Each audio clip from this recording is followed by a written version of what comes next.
Okay, terrific. Fantastic. Thank you so much, Sarah. Welcome, everyone. I am Hedy Lahman, the Senior Managing Editor for the Journal on Education in Emergencies. And I am truly thrilled to welcome you all to this event to launch JEiE special issue on early childhood development in emergencies. We're really proud of this publication and some of the important work that is represented in its pages, some of which you'll hear more about today from our terrific panelists and our editors and many who have contributed to the development and publication of this issue. We have an exciting and full agenda, so I'm going to start with a bit of housekeeping before we get the ball rolling. Could you go to the next slide, Samantha? So just as an FYI to everyone who is here today, the participant audio and video are disabled. We're asking that presenters keep their videos off until you are presenting, just so it's easier to follow who's speaking. Participants, you are welcome to post Q&A questions into the Q&A function at any time. This session is being recorded, as you probably just saw the notification. Closed captioning is available in English, and the recording and presentations will be shared on the INEE website. So as the moderator for today's event, I will go ahead and get things started. It's my great pleasure to introduce JEiE's Editor-in-Chief, Dana Birdie. Dana is Associate Professor and Director of International Education at NYU's Department of Applied Statistics, Social Science, and Humanities, and Associated Faculty at NYU's Center for Practice and Research at the intersection of information, society, and methodology. Her research has been funded by the Spencer Foundation, National Science Foundation, U.S. Institute of Peace, UK Department for International Development, DANITA, and USAID. And with that, Dana, I will turn it over to you. Thank you so much, Hedy, for that lovely introduction. And thank you so much, everyone, for being here today. We're so excited to launch this issue. It has been a work that many of us have devoted a lot of time to over a couple of years now, elongated a little bit by the pandemic. So let me first say welcome, everyone. I'm delighted to be here.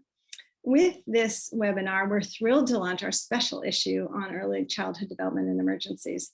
The Journal on Education in Emergencies is a double-blind, peer-reviewed academic journal founded by the Interagency Network for Education in Emergencies, INEE, and housed at New York University's International Education Program and PRISM, that long acronym that you just heard Hedy mention in my title. It's a center that employs statistics and communicates findings in impactful and socially responsible ways, which is perfect for what we are here to talk about today. JEiE also includes the popular podcast Behind the Pages, features interviews with the authors of all the articles that we publish. So that will be forthcoming later this year.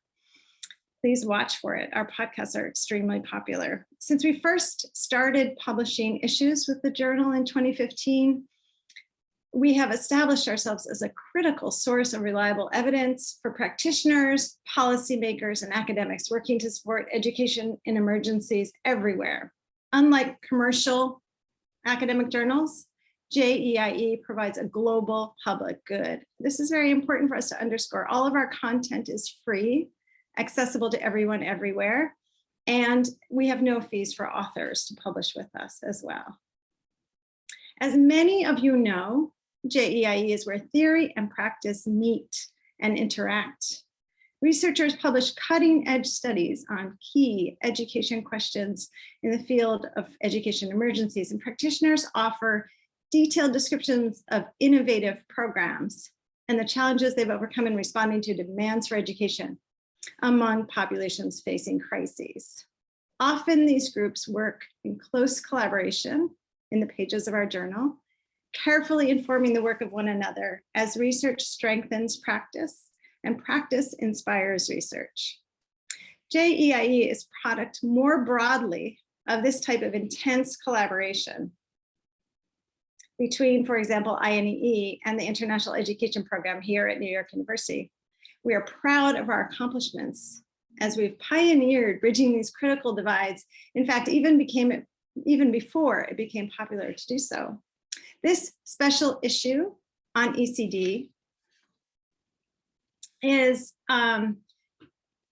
it has the effect of establishing clearly the need for more resources to understand how to best serve the youngest people in our midst. We know, especially now, childcare during a crisis is one of the single most critical issues facing our societies, hobbling work and normalcy if it is unavailable. This set of articles in this issue underscore what we all know now, that caregivers must be supported to provide quality ECD, especially during a crisis. We're here today because our terrific lead editors for the special issue, Sweta Shah and Joan Lombardi, have led the design and curation of this issue, and they've worked tirelessly alongside our editorial staff to bring it forward to publication. Sweta Shah has been an advocate for children and families for over 20 years. As an early childhood and education expert, her work has spanned the globe, including many humanitarian contexts.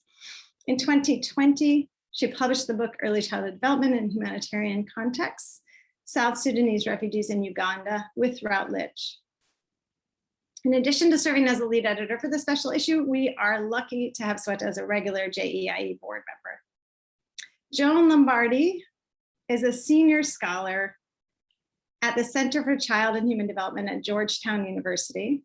She has spent more than 5 decades in the field of early childhood development. We couldn't have a better person curating this issue with us. She's worked across policy, practice, and research. Currently, she's the interim co-chair of the Early Childhood Action Network and an active member of several coalitions focused on children in emergencies. Sweta and Joan will offer you some key takeaways in a minute from this issue, but I just want to say thank you so much to Sweta and Joan for all of your work. It's been terrific to work together. Finally, I want to thank especially our funders. Our funders for the special issue have shown such commitment to this kind of compelling and meaningful work over the years. Many of you know them. I know that they're familiar to most, in fact, probably all of you, the Lego Foundation, Open Society Foundation, and Porticus Foundation. They've collectively supported us through the Early Childhood Development Moving Minds Alliance. And I'm particularly pleased to introduce Jessica Yarand, who's been our terrific champion from Porticus and has really taken a personal issue in supporting this, our work through the pandemic. So we want to acknowledge that and say thank you so much to Jessica for all of that support. Jessica is a technical specialist in the field of education with more than 15 years of experience working in countries affected by conflict and beyond. She currently works as global program manager at Porticus, at the Porticus Foundation, focusing on early childhood education and education for displaced populations. Jessica is based in Amsterdam. Jessica will offer a few words on behalf of the funders group and the Moving Minds Alliance before she turns the mic over to Sweta and Joan. Thank you, Jessica. Thank you so much, Dana, for such a lovely introduction. And hello to Joan and to Sweta and to all of the panelists and to everybody who's joining us for this very highly anticipated and exciting launch of the issue of the Journal on Education and ECD in Emergencies, Journal of Education Emergencies, specifically this time on ECD and emergencies. So as Dana mentioned, I'm just going to say a few words on behalf of the Moving Minds Alliance. And for those of you who are not aware of the Moving Minds Alliance, I've just put a link in the chat for everyone to see. Please do check it out. Porticus is a proud member of the Moving Minds Alliance, which is a multi-stakeholder partnership focused on prioritization of the earliest refugees, the youngest children who are affected by displacement, and their caregivers and others who form supportive relationships around them. And this specific journal issue is supported by Moving Minds. So thank you again to the other funders who Dana have mentioned, but also to the full Alliance, all of the active members of the Moving Minds Alliance who have been working very hard to prioritize this issue for a number of years. And just to say thank you also to all of the staff at the Journal for the hard work. It's not easy to put together an issue, especially in the middle of a pandemic, and especially when you're doing your own childcare. So thank you so much to Sweta, to Joan, and to Hedy, and to Dana, and everybody behind the scenes who really worked hard to make this happen. And also to all the contributors, some of whom we're going to hear from today, and for all of the other researchers who are working so tirelessly out in the field to deliver quality evidence for us. Just a final word that at Porteous, we're very focused on the uptake and the usage of evidence in decisions over policy and practice around early childhood in the humanitarian space. And we intend to use and to promote the evidence that we're going to hear more about and that we'll read about and hear about in the podcast and in this issue when we're all able to see that as well. And we do sincerely hope that all of the others attending today will do the same, and that we will all do our part to continue pushing for more and better research and evidence to help make the best decisions that we can for the youngest refugees and the people who care for them. So thanks so much, and looking very much forward to the conversation. And back to you, Joan, and to Sweta. So thanks so much, Jessica, and good morning, good afternoon, and good evening to you all. It's such a pleasure and honor to be here with you, along with Joan and with the whole editorial team of the Journal and with some of our key presenters. This has been a long time coming. We've been working on this for a long time. The pandemic has caused some hiccups along the way, but we're so excited today to finally be able to launch this special issue. This is the first special issue focused on this particular topic of early childhood development that the Journal has had. And we felt it was very important to raise this topic because of the critical role and importance that the early years have on children's life trajectories. Science tells us that early childhood, which is defined by conception to 8 years, is the most critical time in a person's life, when the brain creates up to 1 million neural connections per second. When young children are in a warm and nurturing environment with responsive caregiving, are protected from danger, and have access to critical learning, health, and nutrition support, they can build a strong foundation for their future. In emergencies, though, the normal support structures and opportunities for children are not always there. And we really wanted to highlight this. Over the last decade, there's been an increasing number of children born in crisis caused by violent conflict and environmental changes. There are currently more than 70.8 million forcibly displaced people worldwide, over 25 million of which are refugees, and over 40 million of which are internally displaced or are asylum seekers. About 35 million of these uprooted individuals are children between the ages of 0 to 18. In 2018 alone, 29 million babies were born in crisis settings. So you can, imagine and really get a sense of the enormity of this problem. And that's why we really wanted to put a spotlight on this issue of young children in emergencies. So this special issue focuses on children caught in humanitarian emergencies. As this journal is focused on education, this journal is focused on education. However, the needs of children are much more than education and learning. And so the articles reflected in this special issue go beyond education. And we have articles that are focused on responsive caregiving, on health and nutrition, maternal well-being, mental health, and protection. So thank you again for being with us today. Thank you, Sweta, and thank you all who could join us today. Many people worked on this journal, as you've heard, during the long months of the pandemic, a time when we know that financial hardship, lack of access to healthcare, and prolonged stress were already taking a toll on families. For children who've been displaced by war or natural disaster, particularly those who've lost a loved one or a parent, this past year has been a double emergency.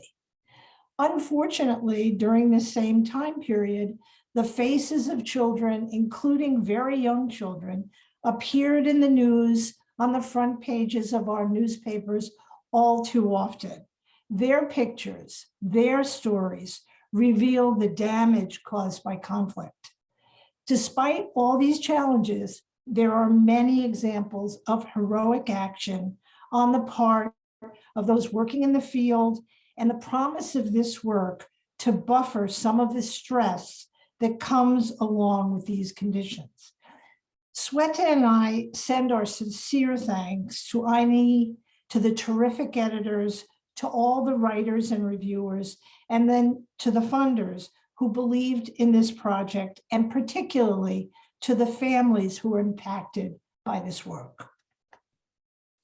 There's currently a dearth of rigorous research focused on early childhood development in emergencies.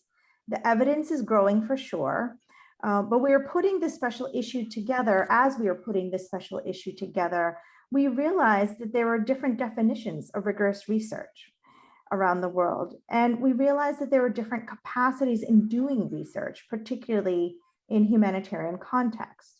We realize that certain methods and tools are harder to use in humanitarian contexts. And so adaptation and testing becomes even more important in these contexts.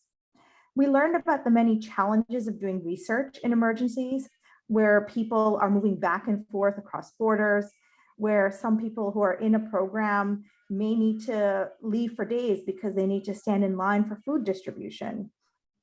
We realize that a lot of great work is happening on the ground in countries, but those people don't always have time to write articles for publication. So in this special issue, we are pleased to feature two pieces of research, one from Nepal focused on Save the Children's approach to early childhood education and parenting support after the Nepal earthquake, and one focused on wildfires and the mental health challenges post the wildfires in Canada. Both pieces of research use different methods, including qualitative and quantitative methods. And there's a lot to be learned, not just from the results of those two pieces of research, but also the methods that were used. So today, we are calling for three things. We're calling for greater investment in research. We're calling for a greater focus on building capacity of researchers, particularly for those who want to conduct research in humanitarian contexts. And we're calling for investment in learning about new methodologies for doing research in humanitarian contexts. So along with those research articles, the journal includes 5 important field notes, 3 commentaries, and 2 book reviews. The 5 field notes provide a context for the work taking place around the world to respond to the needs of young children and families experiencing emergencies. These field notes showcase emerging innovations and link practice with research. The conditions, responses, and approaches to service delivery vary, but a focus on mitigating stress and supporting caregiver relationships underscore most of these efforts. While 4 of the field notes address families who have been displaced from their countries due to war and conflict, 1 addresses the stress of family violence, a all too often everyday crisis for far too many children. The geographies included provide a glimpse of the hotspots taking place around the world, which are the homes, unfortunately, to so many children today. The field notes are followed by 3 critically important commentaries. These concise articles provide important insights into specific issues of relevance to education and emergencies.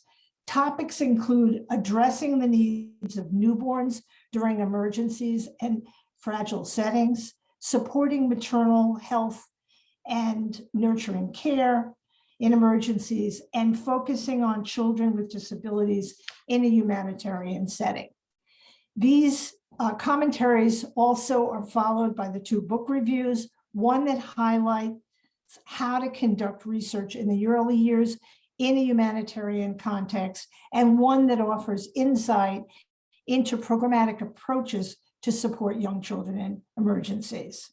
So in conclusion, it's our hope that the articles in this special issue will provide evidence that we can and should support young children and their families in emergencies, starting with pregnancy and through the primary grades of school and beyond. We believe it is both timely and essential that researchers and frontline workers are given many more opportunities to come together to share and learn from their experiences. If we've learned anything from the decades of research done on the developing child, it's that we must begin early and that investing in families and communities is critical to successful child development, but especially in humanitarian settings.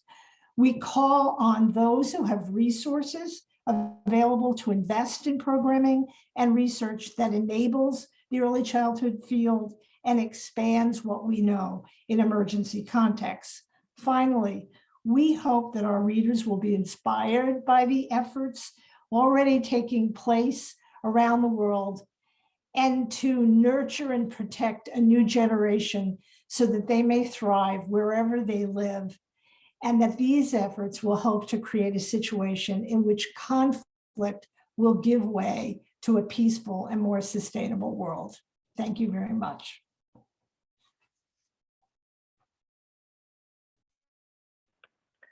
Thank you so much. Thank you, Dana. Thank you, Jessica. Thank you, Joan. Thank you, Sweta. I now have the privilege of introducing our panelists. So, presenting effect of 2 early childhood interventions on the developmental outcomes of children in post-earthquake Nepal, Jonathan Sadin is a PhD student at the Harvard Graduate School of Education, focusing on measurement and causal inference issues in early childhood development globally. He is currently in Washington, D.C. Then presenting Building Resilience and Mitigating the Impact of Toxic Stress in Young Children, a model for transforming parenting and male caregiving in El Salvador. Fabiola Laura is a senior specialist on early childhood care and development at Save the Children. She is currently in Los Angeles, California. Then co-presenting Home Visiting in the Middle East, Reflections on the Implementation of Reach Up and Learn. Ayat Al-Akra is the Early Childhood Development Manager for Ahlan Simsim program in Jordan, a partnership between the International Rescue Committee and Sesame Workshop. She's currently in Jordan. And Caitlin Wilton is a senior specialist in early childhood development at the International Rescue Committee. She is currently in New York. Finally, presenting accessible strategies to support children's mental health and well-being in emergencies, experience from the Rohingya refugee camp. Samir Mansour is the co-founder of LiveSafe mobile safety app and founder of the global mental health and child well-being platform, No Limit Generation, currently in Washington, D.C. Just a brief reminder to our panelists that Joao will be keeping time when you see his face pop up. Just know that it's about time for you to wrap up your presentation. And there he is. And that is a 90-second indicator for you. And with that, I will turn it over to Jonathan Sadin to get us started with the presentations for today. And then Samantha will be sharing slides. Thanks, Samantha. Good morning. Thank you so much to the editorial team for inviting us to present our work. It's been a real honor to work with them in getting this article published, and it's my distinct privilege to present on behalf of all of my co-authors. Next slide, please. So just to give a little bit of background on the earthquake in Nepal, in 2015, there was a massive earthquake that decimated Nepal's infrastructure, and in particular, their educational infrastructure. In the district in which this evaluation took place, 89% of classrooms were deemed unsafe in the wake of the earthquake. And these types of natural disasters are traumatic events that can have long-term effects on children's behavior, learning, and physical and mental health. At the same time that these natural disasters have these effects, they can be buffeted by support and by building children's resilience in terms of their psychosocial and warm caregiving supports, as well as their community and other levels of support. And as I say in the next bullet, addressing these types of adverse events requires supports across eco-developmental levels, by which I mean it's not enough to just address the child level. You also have to think about the caregiver's mental health, the family situation, the ECD center they may attend, and the community more generally. And just very generally, we have very little quantitative research on the effects of ECD interventions in humanitarian and emergency settings. Next slide, please. So we had two interventions that we studied in Nepal. One was for a younger group, which was a combination of health mother groups and home visits conducted by female community health volunteers, which are minimally compensated volunteers at the community level that deliver a wide variety of health services to young mothers predominantly. And this intervention was built around Save the Children's Building Brain program, which is very closely aligned with the Nurturing Care framework. Next slide, please. The second intervention that we studied is with a preschool group that was focused on ECD centers and facilitators. And so this involved providing materials and learning materials to make ECD centers a more resource-rich environment. And it also involved a pretty dedicated training to improving the facilitation and learning opportunities that ECD facilitators use. It was built around Save the Children's Early Literacy and Maths program, or ELM, as well as Healing Through the Arts, the HEART program, which is a psychosocial support program, and a few other Save the Children center-based programs. Next slide, please. In terms of the study design, so as Sweta was mentioning, quantitative research and research more generally in humanitarian settings is really complex. At the same time, we did try to use a quasi-experimental impact evaluation design where we had intervention village development committees that were selected in conjunction with local government officials for prioritization. And then we matched them with relatively similar on a range of socio-demographic characteristics, village development committees that were not receiving Save the Children's programming. Within each of these VDCs, we cluster random sampled wards, and then we individually sampled younger and preschool children from these. In terms of the measures that we used two developmental outcome measures, the caregiver reported early development instruments for the younger group, and the International Development and Early Learning Assessment for the preschool group. In addition, with both of these groups, we also conducted a home environment survey to understand the resources and interactions that caregivers were interacting with their children. Next slide, please. In terms of the results, when we look at our younger group, unfortunately, we saw very little evidence of any impact on child developmental outcomes. These are the overall and the effect size estimates on Cohen's D on the CREDI motor, cognitive, language, and socio-emotional domain. And what we can see is very clearly all of these confidence intervals cross zero, meaning that we can't rule out that the program had no effect on children's developmental outcomes for this 0 to 3 group. Next slide, please. For the preschool group, the results were substantially more encouraging. As we can see on this left graph here, these are the IDELA scores, the total IDELA scores. While the comparison and intervention groups started out nearly identical at baseline, by the end line, the intervention group had far outperformed the comparison group. And the animation, please. And so then when we look at the domains on the International Development and Early Learning Assessment, we can see that the largest effects were on the emergent numeracy and emergent literacy domains. And while the effects were positive across all domains, they were only significant for these two. Next slide, please.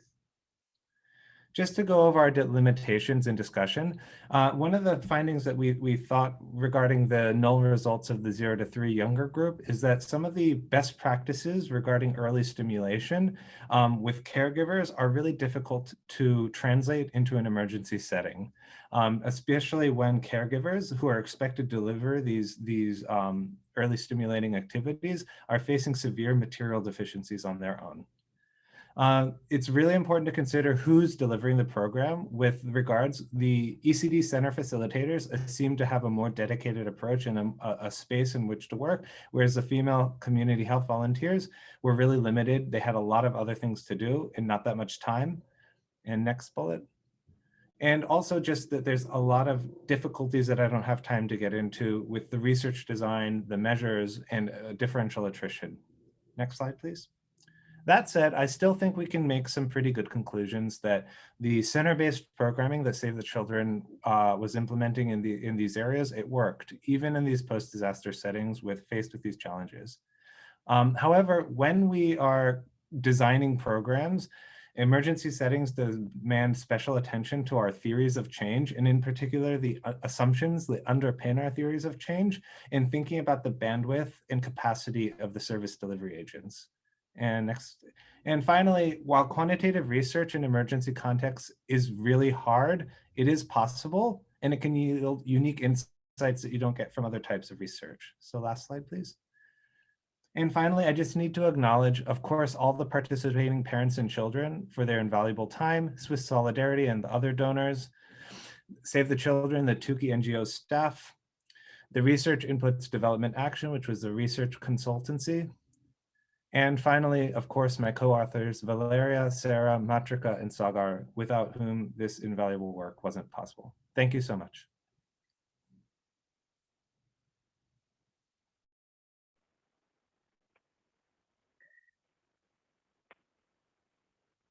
Thank you so much, Jonathan. And we'll turn it over to Fabiola.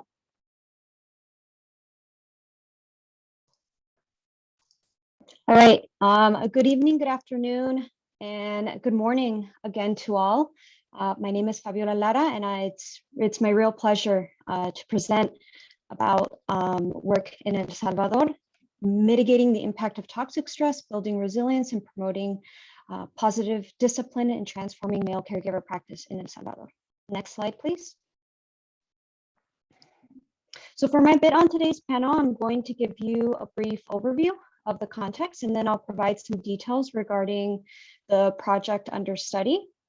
And finally, I'll share some key findings and next steps from our experience in rolling out this work.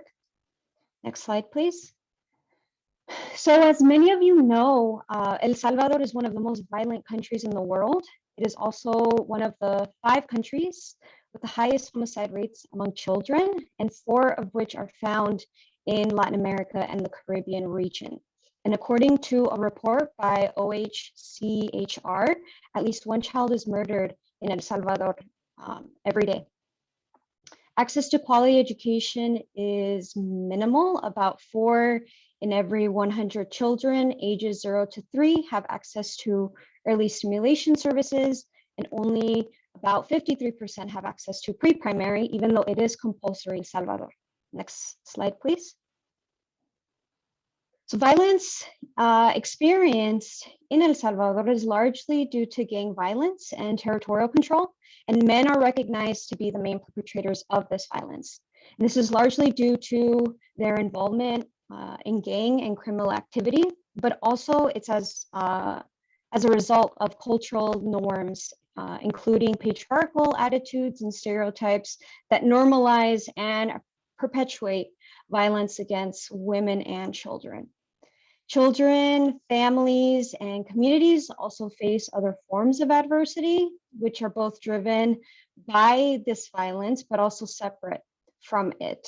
And these types of adversities that children, families, and communities face include poverty, forced displacement, and natural disasters. El Salvador is geographically located in a zone that is prone to volcanic eruption, floods, and hurricanes as well. Next slide, please. So for this project, it aimed to reach children and families through 3 main interventions. This included preschools, family circles, which is a community-based intervention that reaches children 0 to 3 and their caregivers, and what we call rotating book clubs, which focuses on caregivers and their children ages 4 to 6 who do not have access to preschool but are of preschool age. And finally, men through a male caregiver focused strategy. Save the Children has been implementing early childhood development programs in El Salvador for more than 10 years. And during this time, we have developed and tested the Essential Package, which is essentially an integrated ECD program that targets children 0 to 6 and provides health and nutrition, education, and protection support services in 4 of El Salvador's 14 departments. And this is done in collaboration with the Ministries of Health, Protection, and Education. So in order to specifically address the effects of violence on young children, the key aim of this project was to develop a toxic stress mitigation model, which would be integrated into this existing programming that I just described, with the exception of a new community. And it would comprise of programmatic approaches that would specifically aim to mitigate the effects of toxic stress on young children and families, and all with the understanding that while adversity factors that children are exposed to may not be removed, the model would aim to lessen or again mitigate these effects on children and their development. Next slide, please. So after 2 years of implementation, some of the feedback that we received throughout and toward the end included that a teacher shared that since using the materials in her classroom, she did notice changes in children's behavior. They were less timid, more willing to share their emotions and feelings, and they knew who to reach out to when help was needed. Parents also began to understand the negative effects of harmful parenting practices. And although some did, in fact, shift their practices, some struggled to change behaviors as they expressed that that was the only parenting method that they knew, and that because they had a personal experience with harmful parenting practices, it came quite natural. Male caregivers, we also encountered they scarcely attended sessions with mothers or co-parenting partners, but they did show high attendance, about 80%, when we developed a separate intervention that was focused on men only, and that was only, that received participation only from men. And this proved to be quite effective. Men shared that they were relieved to have a space of their own to share their own feelings toward their children and understand how they can support their children, specifically in the early years. And then finally, one school principal shared his satisfaction with these programmatic approaches. He felt that they were relevant to the community and in meeting the needs of the children and families. However, he did share that it was important to also provide this level of support for teachers themselves, that they have also experienced adversity in their lives and have had to process very difficult experiences that they have encountered. Next slide, please. So we found that during implementation and even during data collection, there was a high turnover of staff and families. They were disappearing due to violence, which delayed different parts of the project and its implementation. And we found that it was important to try to maintain contact with these families as much as possible and to continue supporting them as they were on the move. And finally, we found that men, again, as I said in the earlier slide, that it was important to reach them separately, and particularly in El Salvador, in a context like El Salvador, where they show low levels of attendance, especially when both caregivers are being targeted. And this can, as we saw in El Salvador, help motivate them to find support among other men and an environment where they are more at ease and more comfortable in expressing themselves. Next, please. So some next steps that we identified in terms of to consider for future efforts and programming based on the feedback that I just shared. We found that it's not enough to work in ECD and just focusing on children and their immediate caregivers, but also the adults in their environments and regularly having contact with children. So of course, this includes frontline workers, teachers, and other staff, and to also focus on their well-being. So this does present opportunities to link up with other sectors, namely child protection, mental health, and psychosocial support sectors. And though in this specific project, there were some limitations, it was clear that caregivers seek to understand how to best support their children, and particularly as they both, caregiver and child, navigate these adverse contexts together. Next slide, please. And finally, there's not enough studies that focus on male caregivers.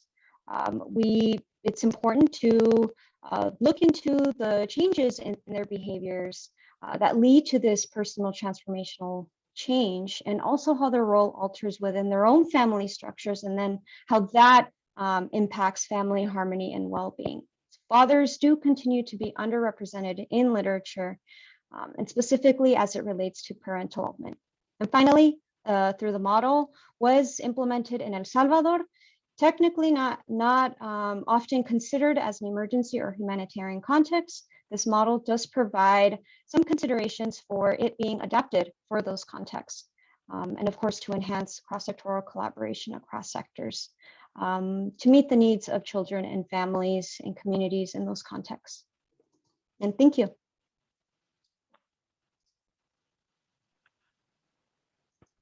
Thank you so much, Fabiola. Next, we will hear from Ayat and Caitlin.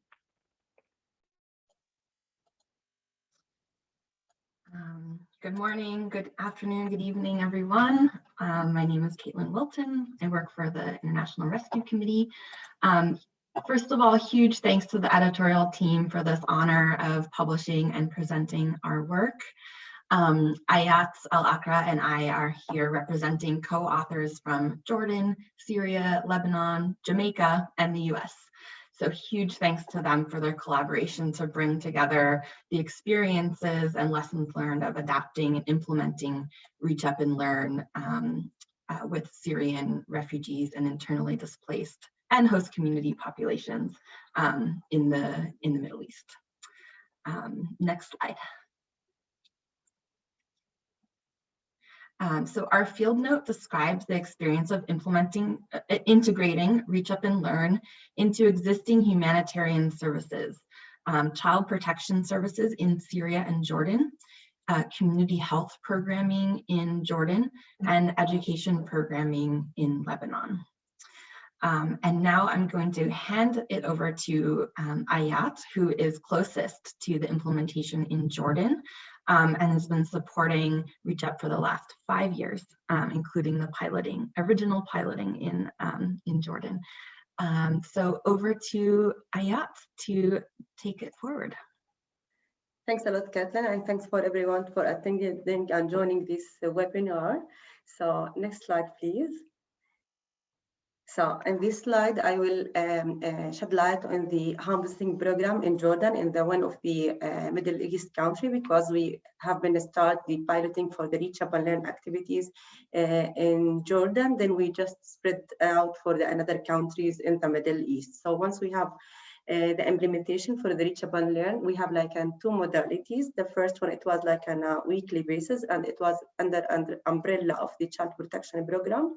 In one of the refugee camp here in Jordan, and another modality we have like an under umbrella of the community health program. So it was like in two parts. The first one we had delivered the Reach Up and Learn activities, and the second thing that we had delivered the community health messages, and it was like on bi-weekly basis in the host community.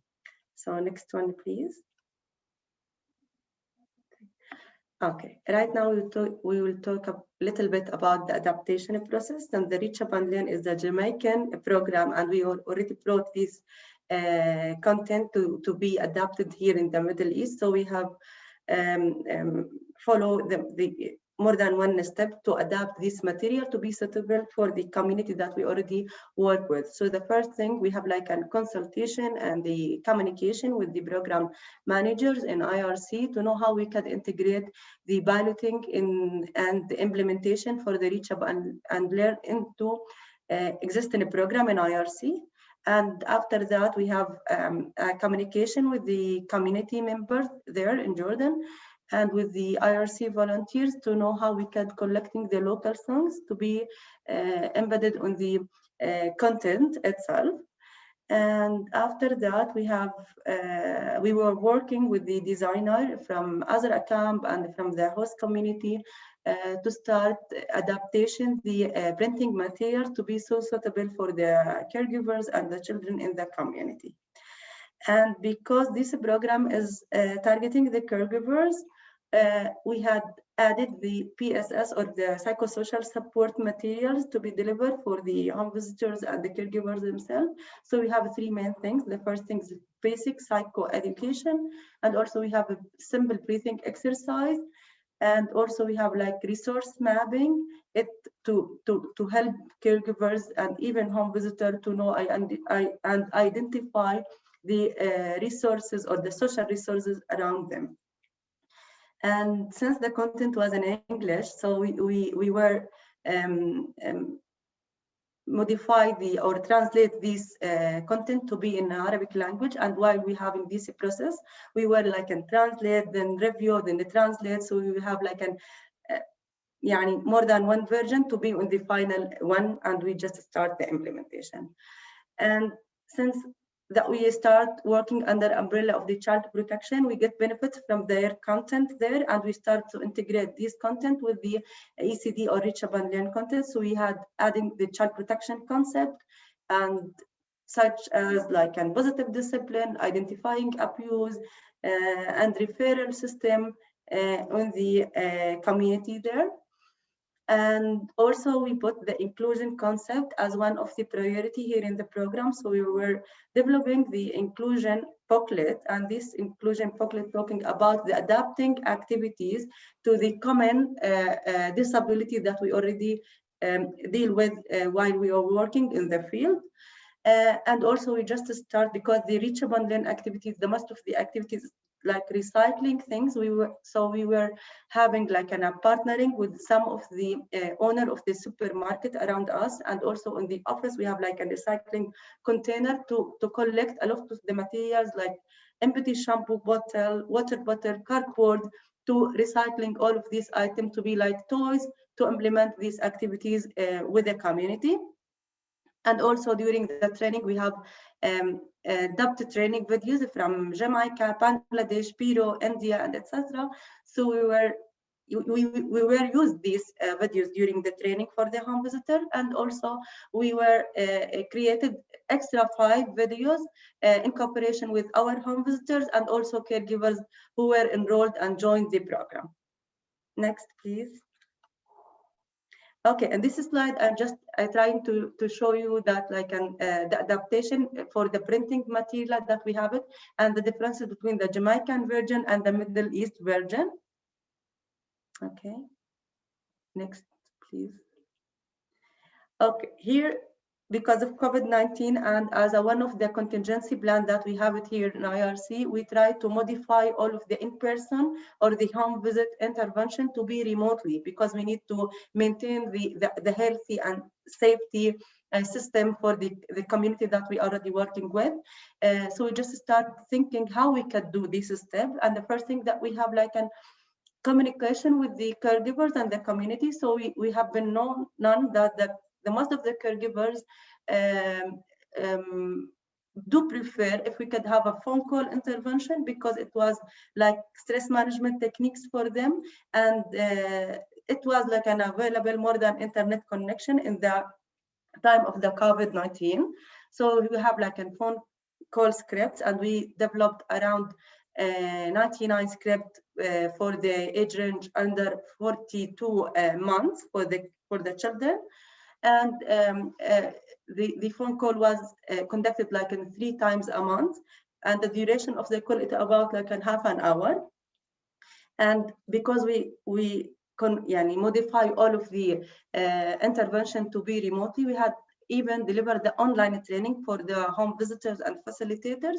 So we were using the different platforms like Zoom, WebEx, Teams, and etc. Next one, please. Okay, as a capacity building, we modified the capacity building plan to have like a remote version. So we had adding something, it's called learning circle for the home visitors to know how they could adapt with a new situation and the online content that we already have. So we were adding the telecommunication skills, and we had learning circle about the listening skills, language activities, and we provide the home visitor about the tips, how to use the technology and doing the phone call intervention with the caregivers. And also we provide them with like a booklet and train them about that, about the well-being for the home visitor themselves before just start implementation for the a new version of the Reach Up and Learn remotely. Next one, please. Okay. In this slide, I'm gonna to show that like the structure of the call that we already have. It has like 6 main parts. The first one is like a greeting and introduction, well-being, check-in with the caregivers, and also we provide them with the community health messages, reach abundant activities, song, and the last thing like a closing and recap for the phone call. Next one, please. Okay, as a part of the or even supervision plan, we were adapting the observation tool or the supervision checklist that we have it to be suitable for like listening to the phone-based intervention with the home visitors and know how we could support them on the first stage of the implementation. So we were having like 3 observation calls per home visitor on monthly basis. And this observation or supervision checklist, it has like more than 1 section. The first thing that focusing on if the home visitor prepare well for this call, and if the home visitor following the steps of the call and the tips that we already have it. And also we were observing the emotional climates between the caregivers and the home visitors, and focusing on the responsiveness from the home visitors themselves to the caregivers' needs and questions. Next one, please. Okay.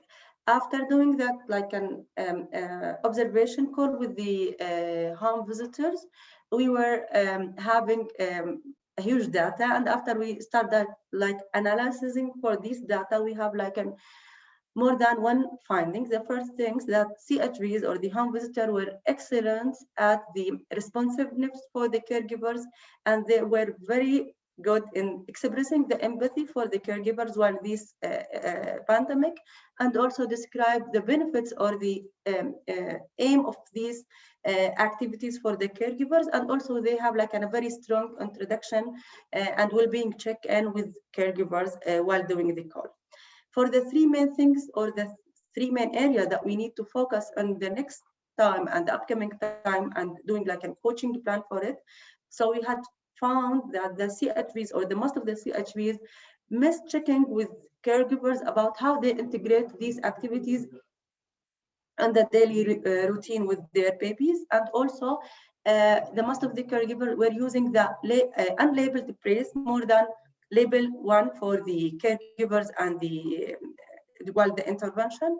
And also we will focus and build the capacity of the home visitors for the time management, because sometimes they exceed the time and sometimes they have like less than half an hour. So we need to do like a balance and try to learn them how they could have like a very good time management skills. Next one, please. Okay, in this slide, I wanted to talk about Ahlan Simsim research team here in the ECD, that they have a partnership with the New York University and Sesame workshop, because they are working on the research RCT for reach up and learn impact in the caregiver themselves. So we have like 2 groups. The first one is like control group, and the second one is a treatment group. So the control group, the one who will, the caregivers who will only receive the community health messages, and the treatment group, the caregivers who will attend both community health messages with reach up and learn activities.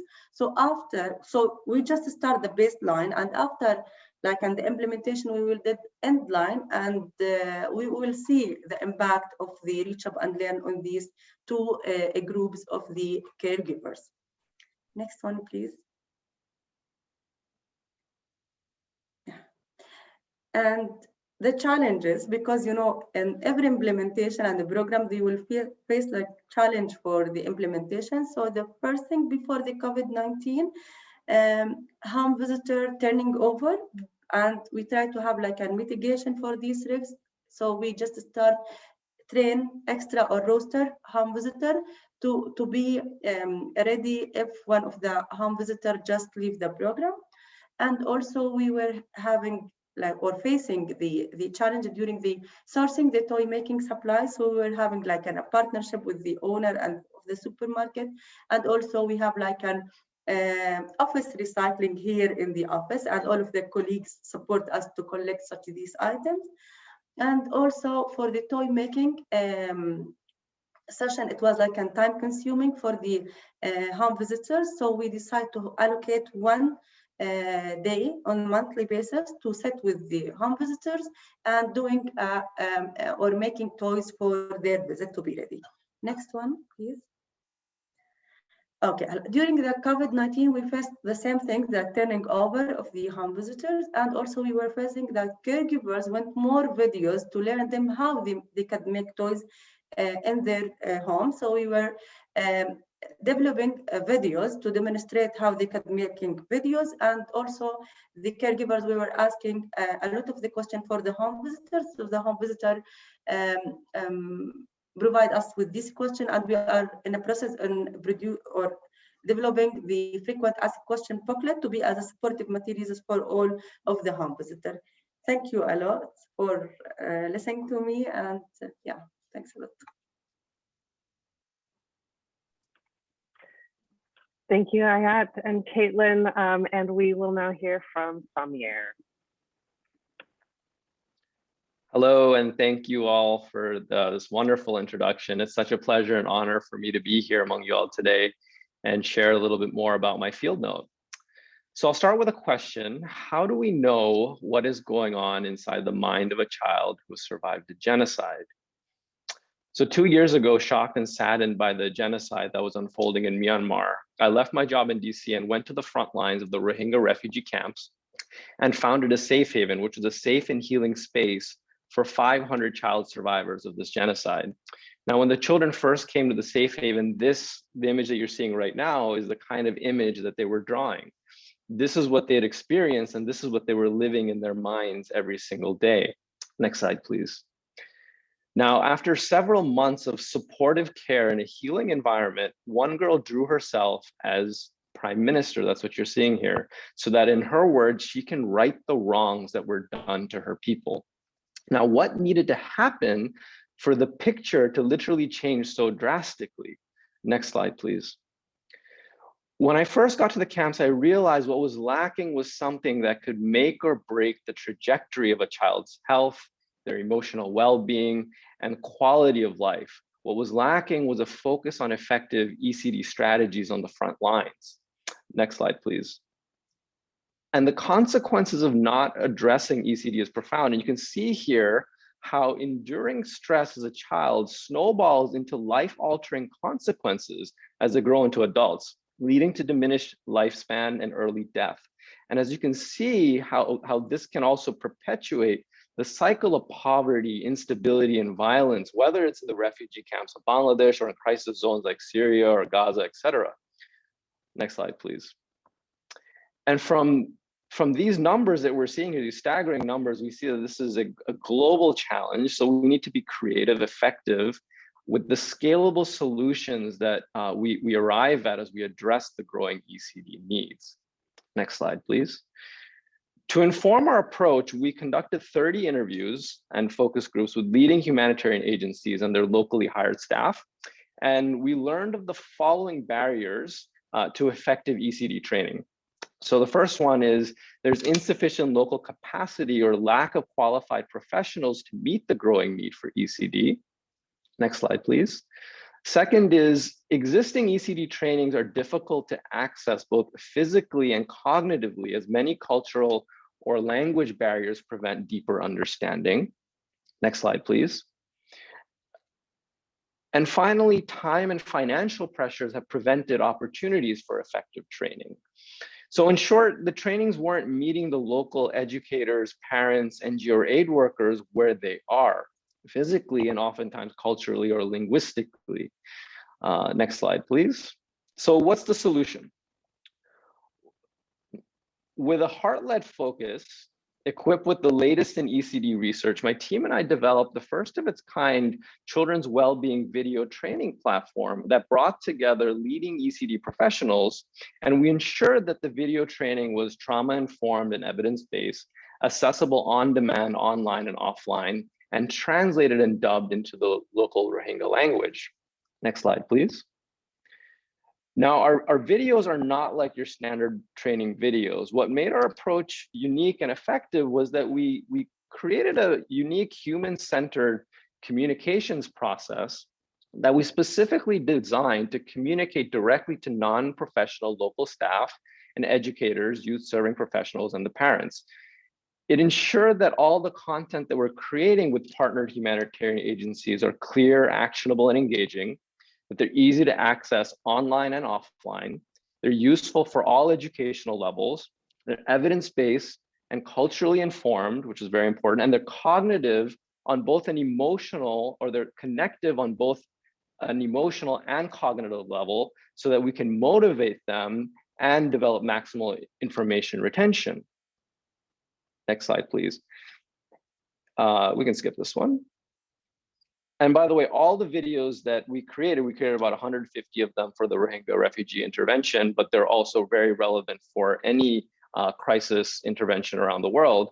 All these videos are available online for free access at nolimitgen.org, and they're currently in use in over 100 countries, viewed by tens of thousands of humanitarians and caregivers. So what was the impact of these videos? Next slide, please. Next slide. So we trained a batch of newly hired Rohingya staff employed by a global humanitarian agency at a child-friendly space in the camps. And we used a projector to display the videos inside the classroom during their training period. And then we also had a guided discussion led by a moderator to facilitate the videos. And here's what we found. Next slide, please. Next slide. So the caregivers, the NGO aid workers, the locally hired staff who were Rohingya, admitted their previous harsh treatment of children. They adopted more informed and supportive interaction styles. For instance, they used more motivational or positive words to help calm the children. They learned about the importance of proper sleep and nutrition, how to be observant to children's emotional well-being needs, how to take the children's opinions before making decisions so that children are given choice in their activities and their day-to-day life. Essentially, the training caused them to rethink how they work with children. As a result, they requested an increase in their training duration, and it also caused them to rethink their own mental health. And a presenter before me talked about the need for training of males. Many of these were males that we were training. Next slide, please. And this is what one of them said. Anecdotally, he said, "I know these videos are made for us to better understand how to support children, but it's helping me as well. I've been wanting to kill myself lately because I didn't know what was happening inside of me.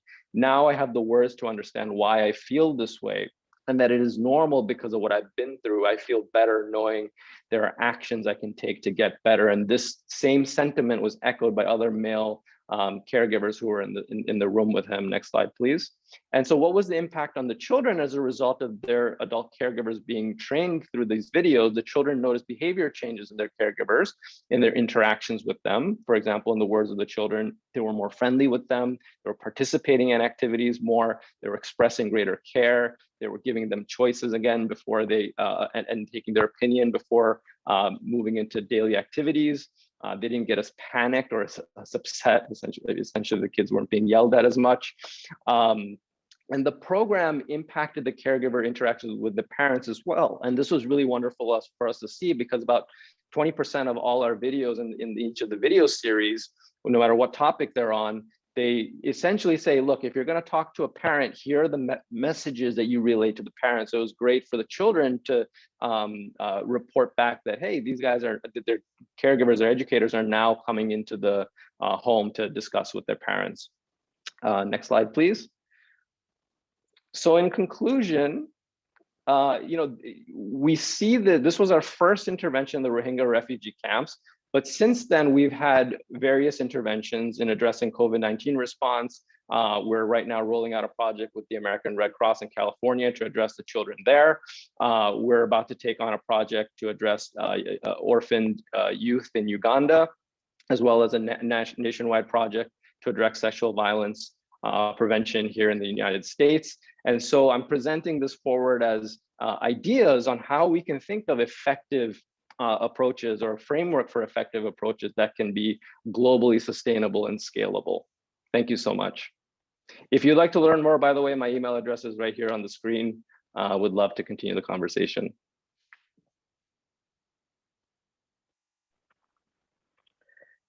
Thank you, Samir, and thank you again to all of our panelists for your contribution to early childhood development in emergencies. We are so pleased to feature your innovative and incredibly important work in the pages of JEiE Special Issue. To kick off the Q&A portion, I will invite Joan Lombardi, one of our co-lead editors for the Special Issue, to pose a question that applies to all of today's presenters. Sweta our other lead editor will also be contributing to the Q&A. So presenters, lead editors, please all turn on your videos if you're able to do so. And with that, I will turn it over to Joan for the first question. Thank you so much, and thank you for those great presentations. If you look across all of these papers in your own work to conduct research and assure effective implementation, what's at least one key lesson you've learned that you can share with others to help direct the future of this work? Suppose if we go in the order of presentations, I'll just kick it Yeah, off. go ahead, Jonathan. I think a huge lesson for me is just the diversity of research questions requires a diversity of methods, and that there's no one right way to answer any of these questions. All of these papers tried to look at different issues through different lenses and are all adding in information in valuable ways. And they're all really hard. And so prioritizing which methods fit the right research questions is a key everywhere, and particularly so in the added complexity of emergency settings. Great. I can go next. Yeah, I think across the papers, it's quite clear that we need to, as practitioners, we need to find different ways to reach caregivers. There's not one way only. We heard from one of the panelists, the use of technology. We heard the use of regular phones. We heard about in person, but I think especially families that are on the move, we need to think of other ways of reaching them and maintaining that contact and making sure that children and families continue receiving the support that they need. Others? Caitlin? Okay, I think even if we need to work with the community, we need to engage them with the process of the implementation and the planning for the implementation in general. So we need to always engage them to be as a part of their community and to make sure that we can scale these services for all of them. And also they will feel that they are a part of these things. That's why they will be encouraged more to participate and update this content. Also, I think we need to learn from the data that we already collected from the field notes and the field staff. So all of these data could support us to develop our capacity building plan for the team, content itself, and how we could modify something and adding something. So it's very important to looking for the data analysis that we're already collecting from the field. I thank you for underscoring the importance of involving the community in the design of services and in the research. Others? Yeah, I think, for me, I work a lot in the mental health space, and no one likes to admit that they have a mental health issue. And so immediately, when you bring up mental health, there's a distancing from these subjects. So there's a lot of stigma that we've found around this. And so it's important to really, I think, identify upfront and then address it directly in a way that's culturally sensitive, so that you can overcome that barrier, and so that everything else that comes after that, they're more receptive to it. And one of the other key takeaways that I found in this work is that mental health is often presented in the realm of health, or it's over medicalized or academicized, if that's a word, and that makes it inaccessible. And so what we try to do is definitely have everything that we're presented backed by research information, but then reframe it in a way that is common speak, right? So for us, for example, instead of going into the deep medical or scientific aspects of things, the messages that we're putting forward, no matter what issue we're addressing, is all about creating safe, structured healing environments, right? It's all about supporting kids by being engaged adults in their lives, with being a loving presence in their life. Believing in the child's ability to heal and lead a quality life. For example, if we show up, and I think this is really important for humanitarians, even though the intentions are so great, if we show up in a child's life thinking that we're here to save them or fix them, what is the child going to think? The child is going to think, there must be something wrong with me. I must be broken. But if we see them as complete and whole and capable of making a full and complete healing, then that child will see that belief in them and they will respond in kind. And then finally, advocating, most importantly, is practicing self-care before childcare. You can't give what you don't have. You must fill your own cup before you can give to others. So these are universal principles that we can that are so critically important to addressing mental health without the need to over medicalizing things. Such an important point, and I think it's reinforced in the commentaries, and so I would urge people to also focus on those. Great. So we have another question that's come that's also relevant for all the panelists. This question is, did your programs actively include children with disabilities? If so, how did you find these children? Secondly, was there any special parenting component for the parents, caregivers of children with disabilities? So who would like to jump in? I can jump in. Actually, in El Salvador, as part of the resilience building approach, there was a set of activities with the goal to promote positive interactions between caregivers and children. And so these activities were geared toward children ages 4 to 6, and they were adapted for children with disabilities and those that were identified in the communities. Caregivers also referred to additional support groups that were established.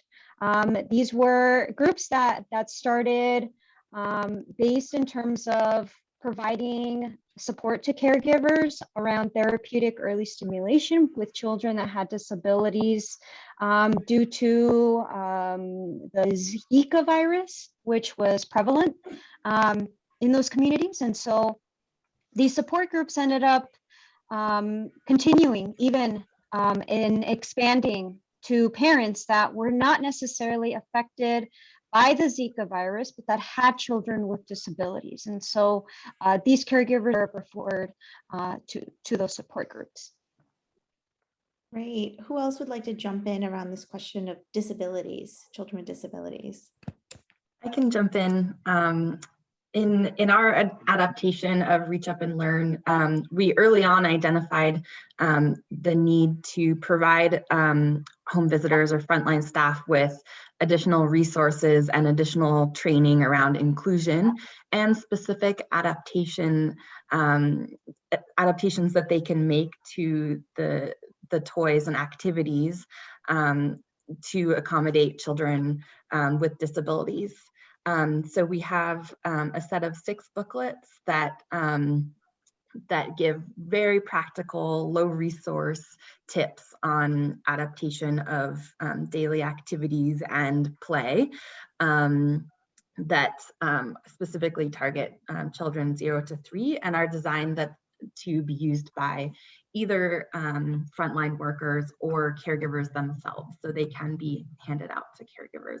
And then there's also a booklet specifically geared towards caregivers and their social emotional well-being around caring for young children with disabilities.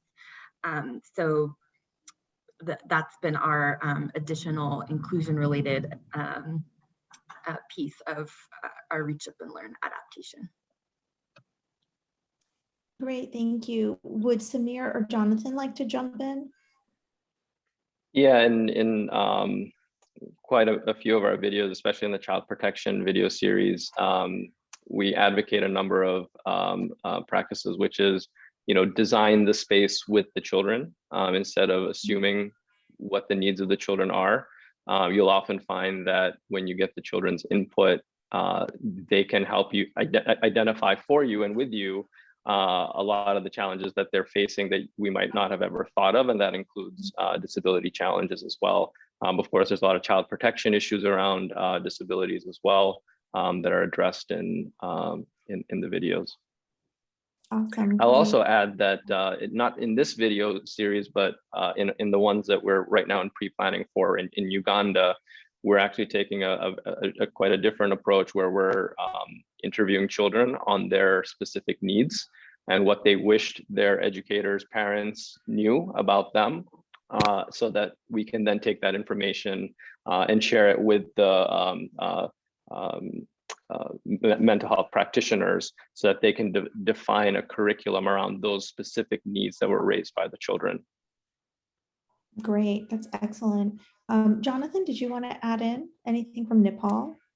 Sure. So Sarah Dang helped inform this answer in the Q&A written response, but I'll just summarize it briefly that there was training with the frontline workers, with the both the ECD facilitators and the female community health volunteers on providing adaptations to some of the activities for children with disabilities.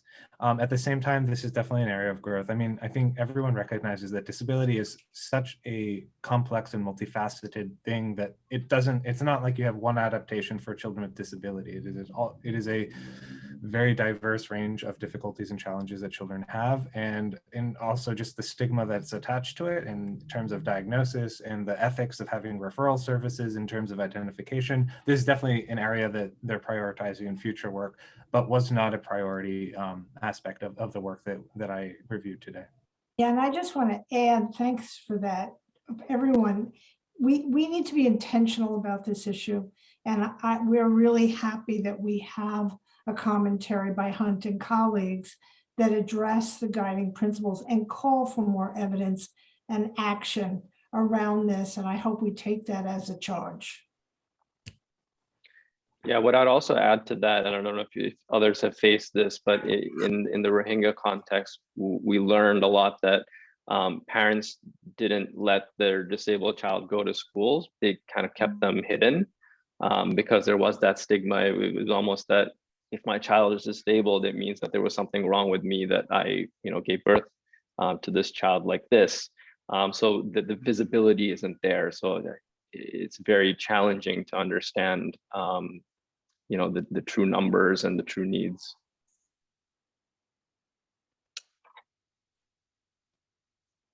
Thank you so much, everyone, for these thoughtful responses. I think we have time for one more question before we wrap up. So much has happened and it's all gone so fast. So this question is for Samir, and it asks whether and how the approach was informed through collaborative work with folks on the ground in order to feed into the intervention. Was that part of the process? Yeah, that's a great question. So before we identify the experts, before we identify the curriculum or anything, we always do a very deep landscape overview, and that involves interviews with the stakeholders themselves on what the children's most immediate needs are. In the case of the Rohingya, we didn't interview the children because we didn't have the right protocols to do that, but we interviewed over 30 professionals who are working in the space, who are working very closely with the children. That included child psychologists. We even hired a child psychologist to work with the children, who reported back on the findings on what their needs were.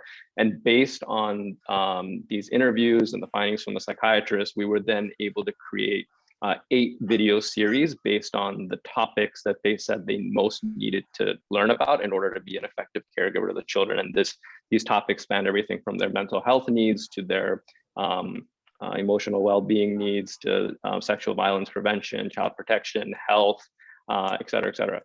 So the specific playlist that we then created and found the experts around were identified through those local stakeholder interviews. In the case of our in the case of our current projects, we are now starting to involve children in the process directly so that we hear from them as well as their caregivers, in addition to other research that we conduct. And it looks like there's a quick follow-up question here, and we have maybe 1 more minute for you to tackle this one. Is there a sustainable strategy to make sure that all the lessons learned are adopted in the National Educative Program as teaching curricula? Yeah, it's a great question, and it's something that we're working very hard on. This is still a relatively new intervention, but we're seeing hope in that the project that we're rolling out right now with the American Red Cross. We have the 5 counties that were most affected by the fires. They are actually rolling that out through the education system, and we are currently in talks with the California State Board of Education to roll it out through their educational system as well, through the county levels. So we're seeing that this is something that can readily fit into that kind of a structure, and we're encouraged by what we're seeing in our latest project to accommodate for that. It's a little different in the Rohingya situation because we had to rely on a lot of hard drives and offline methods to pass around these videos. But with other interventions where there is internet access, we are able to do that. In the Uganda case, for example, we are partnered with Makerere University. So all our videos will be used to train 3rd-year psychiatry and psychology students at that largest university in Uganda. And it's going to be disseminated through 5 districts as well. So that education component is very much a part of the strategy, and we're grateful to see it evolving naturally in that way. Thank you so much, Samir, and thank you again to you all for sharing this fantastic work with us today and in the pages of the journal. I'm going to turn it now to Dana to close us out for today. Thank you so much, Hetty. And yes, thank you so much to our panelists and our lead editors and everyone who participated in making this issue happen. This was incredibly exciting to listen to all of these panels presented today, all the studies presented in these beautiful snapshots of the work that unfolded over many months and years. I'm going to just distill the knowledge that you've just heard into a handful of key takeaways that I think are really important to leave us with. The first is ECD must be supported even in crises. I think you've heard that message over and over today. That is a key take-home message that is absolutely critical. And we know so well how critical it is all over the world now, because everyone across the world has been so deeply affected by not having care or not having access to education during the pandemic that we've just been going through and in many places are still experiencing. So that is one of the most important messages I hear from our panelists and our lead editors, and have experienced, let me say, quite frankly, myself. So to have this come home to everybody in such a meaningful way, I think is really timely and important. The publication is timely and important given what we've just experienced. Next, I think Jonathan brings out so clearly that, as we all know, caregivers can't take advantage of support when they're too busy and too stressed and too freaked out, quite frankly, by what's happening around them, right? So that message, I think, has been relearned by many humanitarian aid workers and organizations. And I hope that some of these messages in the issue of the journal will help organizations recalibrate the types of interventions they offer. Jonathan also notes that quantitative research is difficult, but doable and worth it. It gives us access to information we wouldn't have otherwise. It's doable, it's absolutely doable. We know that from our own experience here in research that we've done collectively here at NYU as well. Fabiola, I love the message about the dearth of emphasis on male caregivers and what a gap, what an important missing piece of the puzzle to provide support to these male caregivers, and to provide it in this incredibly innovative way that you described to us from El Salvador. Thank you for that message. Caitlin and Ayat, thank you so much for that beautiful description of Reach Up and Learn. I'm very excited to keep learning about the program from the Middle East that my close friends and colleagues are working on here, along with IRC and others. The message from your programming is also critically important, that you go to people's homes, you provide innovative tools to work on play activities, learning through play with children who are using materials that they have in their homes, but with support from the outside to try to mitigate that stress that the caregivers are experiencing during crises. Samir, the brilliance of an outsider looking in to say, these people on the front line are the ones who have the least training. And we all know that, but to acknowledge that, re-acknowledge that, to hear that from someone who has entered the field with fresh eyes and provided this incredibly innovative platform for caregivers everywhere to use in an engaging way that is meaningful to them in the places where they're working. I think those messages are so important, and I was excited, really thrilled to learn that you're working also here in the US with people affected by the wildfires in California, for example, among other places. It's incredibly innovative work. And I think the simple messages of understanding that there's incredibly high turnover among staff on these front lines, and they have very poor training, they need extra support. These are critical messages, providing the platform that you've innovated, and the accessibility and the engaging messages is an important addition to the field. The last key takeaway I want to leave you with is this importance about inclusion for people with disabilities. Of course, in countries affected by conflict and disaster, particularly conflict, we have to assume that there's a higher level of disability in those populations. I've also seen in my work what Samir describes in Bangladesh, that disabilities are often considered shameful in many places and hidden by families. So children actually aren't encouraged necessarily to interact or leave the house. This must change, and a lot of parents, once they understand the importance of that change, are incredibly excited to implement it. So I'm really appreciative to hear about this emphasis on disabilities.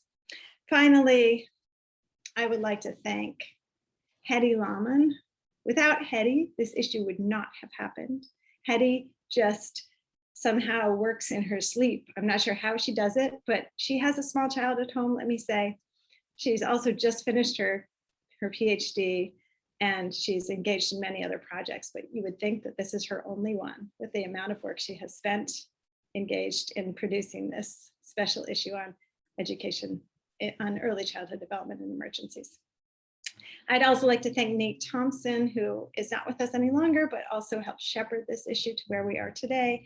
Deanna Pittman, Joao, who's on the call with us, who stepped in to help us with timing, and of course, Samantha Colon, who's been showing slides and sharing slides with us. Many other graduate students have assisted us with the journal throughout this process, both master's level and doctoral level. Rukaya, I didn't mention, is sleeping in late because she was working so hard to post all the articles that you'll find now online. So thank you all so much. It's a wonderful collective effort. Thank you again to the funders. I'm so glad Jessica was able to join us today. And thank you to INE. Sonia Anderson is here with us today, and Sarah Montgomery and Peter Transberg. I think I've listed all my thank yous. Anyone else to add? Thanks. And I think that, Hedy, I'll turn it back over to you. Thank you, everyone. It's such a pleasure to be a part of this process, and thank you again to Joan and Sweta, and to Dana, and to our panelists today. With that, I think we're going to sign off. We're 1 minute past, and please check out the journal on the INE website, and we'll look forward to hearing your responses. Thanks, everyone. Thank you, everyone, for joining.